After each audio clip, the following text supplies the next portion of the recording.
What's up guys, Ricky Carruth here. If this is your first time seeing me, I am a current real estate agent and two-time author for realtors. And today I want to talk to you about 2 or 3 tips to help you price listings right. This is after the listing appointment or after you've built up rapport with the seller and the seller has decided to move forward with you as an agent. So this is after you've been through all the marketing and listing appointments and trying to sell yourself and say why you're the best choice and all this stuff, and you've won the listing. Okay, the listing is yours. Now we're getting down to price. How do we price the listing? So there's a couple of things. The first tip is, this is when a seller, let's say that the comps are 290, 288, 295. They're all around that 290 range, right? And really the listing needs to be priced under 300. 290, 295, 298.5, 299. It needs to be under 300. Okay, and what if the seller says, okay, I like all the comps, all that looks good. I have a really nice house and I want to price it at 309. Or 305, 304.5, 315, 319. He's over 300. Okay, or basically just a little high. Let's say it's worth 250 and he wants to price it at 275 or 269. And the seller's thinking is this: we can always come down, but we can't go up. I've heard that a million times. Let's say that their theory is we can start high and then later we can reduce it. Might as well start high and then we can reduce it later. Bad strategy. Okay, and here's why. When a listing is new on the market, the first day it's there, that's when it gets all the attention. When it's brand new, that's when all the excitement is around that listing. That's when it's going to get the most eyeballs. That's when most people are going to look at it. That's when all the realtors are going to look at it. That's when all the public is really going to look at it with all the notifications of this new listing coming out. So when the public and the realtors look at that listing, they're going to take a close look at it. They're going to look at the pictures, see if they're professional pictures. But by the way, your pictures always need to be professionally done. In today's market where, into the 90% range of people start their searches online, and primarily you're looking at the pictures and price. So let's say that the seller wants to start high. Bad strategy, because when it's new in the market, it gets all that attention. If you're priced a little high, all those people that look at it, they're going to kind of throw it to the side. They're going to kind of just move right past it. It's not a good deal. They don't feel like it's valued where it needs to be valued. It's a little too high. And they're just going to kind of move past it.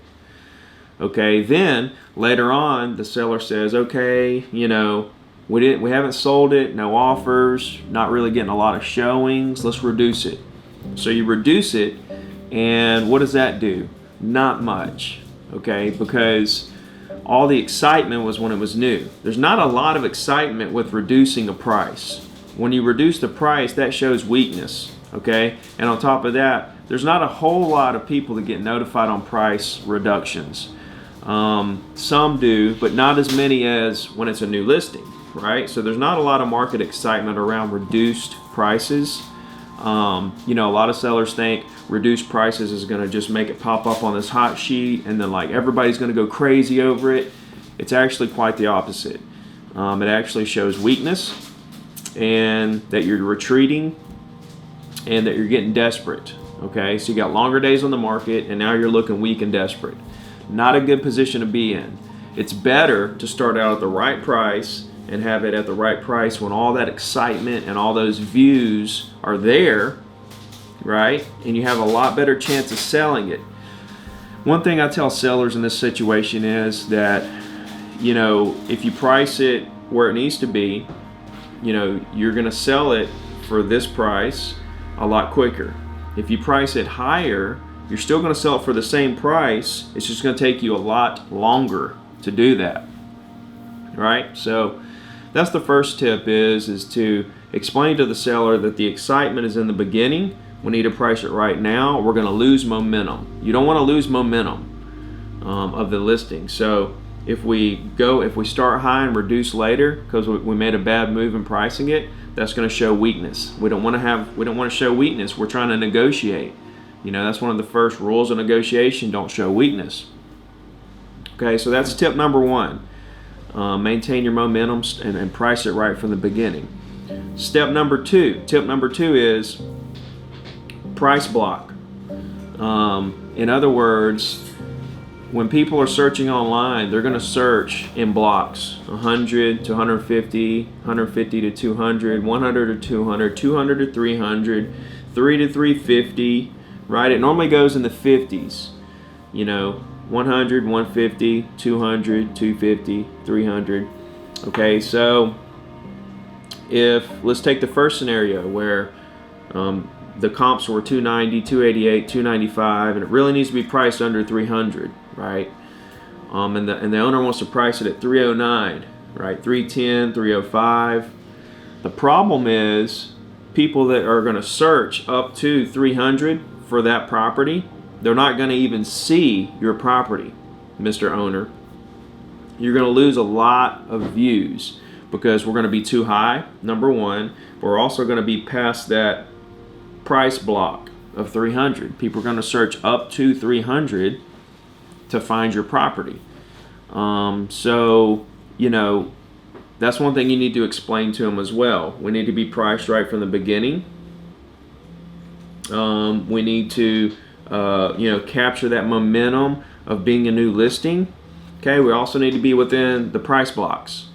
Okay, you don't want to be a little bit higher, and so what's really difficult in the price blocking arena is the like properties that are worth like 330 or 325, 320. Those that are priced kind of in between the price blocks, those are really tough to price. But if they're worth 3.25, I try to price it at 328.5. If they're worth or 334.5, 335, I'm gonna price it somewhere there close. I want to give myself some breathing room. I very rarely want to price the property exactly what the owner tells me they want for the property. Because once we get an offer, it's always going to come in low. The buyer always wants to negotiate, and if you're priced exactly where they want to be, then that could potentially be a problem. Whereas they say, I told you I wanted full price. I wanted what it is what I want, and the buyer might have paid that, but they don't feel like the seller's given any. So they say, I'm not paying full price, and walk away out of principle. When if you would have priced it $5,000, $10,000 higher and negotiated down to the price the seller wanted, you might have a better chance at letting the buyer feel like they won, and grabbing that deal. So the third tip I want to give you is try to price your properties at an odd number. A lot of people price it at $299.9, $149.9. A lot of people are pricing it at those price points at $99.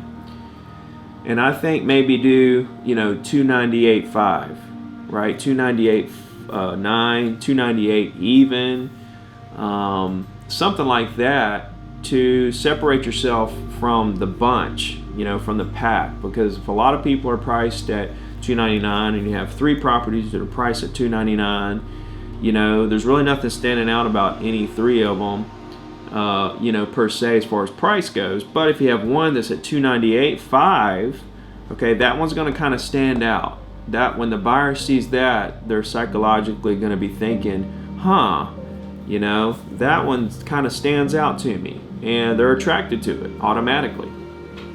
Okay, so 3 tips. Price it right from the beginning, because you want to maintain that momentum that you're going to get from the beginning of the listing. Okay, you want to price it within the price blocks. You're going to be under those search blocks that people use when they're searching properties. Okay, and then you want to try to price it at an odd number, especially if there's a lot of listings that are priced at the price, the $299, the $149.9, you know, the $599s. You know, if there's already some listings in that neighborhood that are priced that way, you want to separate yourself from that. If there's no listings, then price it at the $999 if you want to. But if there's one or more listings that are already priced there, separate yourself a little bit, be just under that, and that'll help you stand out. So I hope this guys helps you when you're talking to sellers about trying to figure out the right price. You know, these strategies will help you, you know, get them at the right price. Explain to the seller exactly why, and it'll help you sell listings quicker. You guys have a good day.